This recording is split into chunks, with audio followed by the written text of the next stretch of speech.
Ross Garnaut, today's GDP print makes it the first time in 60 years that we've seen plus 3% growth in 2 consecutive quarters. The government is likely to use this to prove its economic credentials. Is that fair? Yes, they can claim the credit from the fiscal expansion, the huge increase in government expenditure in the first half of this year. JobKeeper, JobSeeker, and we've never had an increase in government expenditure anything like this. The budget deficit in last financial year was the biggest in history as a share of GDP. That is what's given us our growth. That was appropriate. So for the past, and the December quarter of last year is the past, good marks to the government. So what do we do now? How do we continue the economic recovery?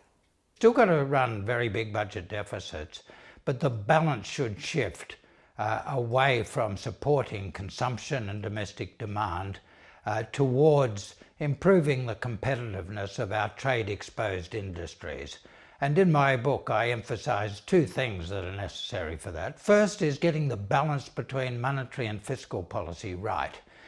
During what I call the dog days, the days of Australian underperformance in the economy from 2013 to 2019, when our output per head grew more slowly than the rest of the developed world, more slowly even than poor performers like Japan, in those years, our big error was that monetary policy was tighter than in the rest of the world when our economic performance was not stronger.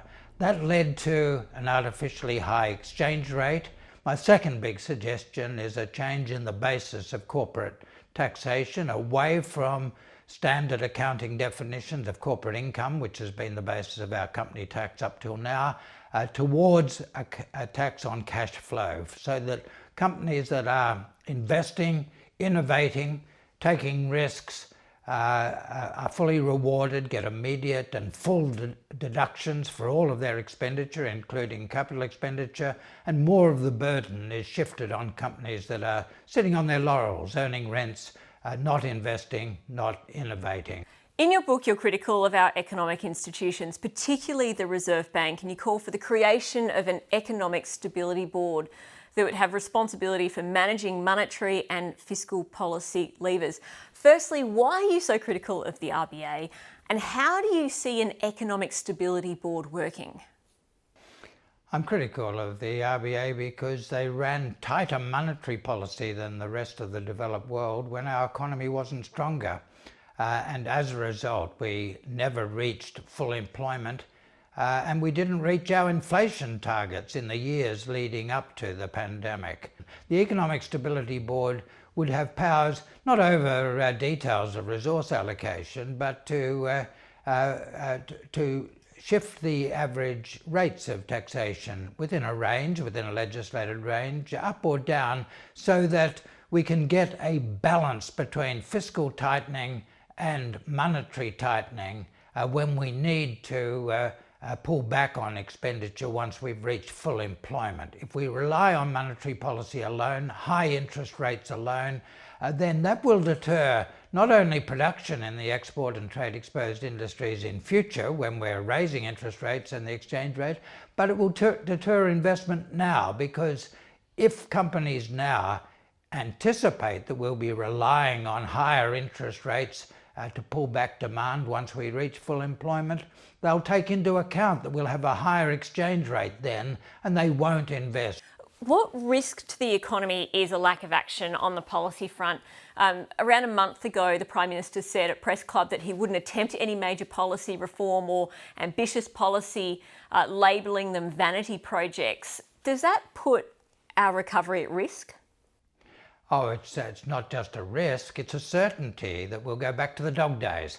We'll go back to persistent unemployment and high underemployment. We'll go back to much lower growth in output per person and productivity even than the poor performing developed countries like Japan. How long do we have? Our COVID recovery is pretty much the envy of the world at the moment, but how long until Australia runs out of puff? The huge expansion of the deficit, government deficit, the huge expansion unprecedented in history in domestic consumption expenditure. That will keep us going, possibly even through most of this year, but without serious effort to focus on expansion of the trade-exposed industries of the future, we'll be back at the bottom of the pack as we go through the 2020s. And so how can we get the federal government to actually take action? I don't think there's any reason in principle why the government is committed to taking us back to the dog days rather than grasping the opportunities of restoration of good times in Australia. In fact, it will suit the government to grasp the opportunities for restoration of Australia. So I'm not pessimistic about the political system facing up to the realities. Ross Garnaut, thank you for your time. Good to talk to you, Elise.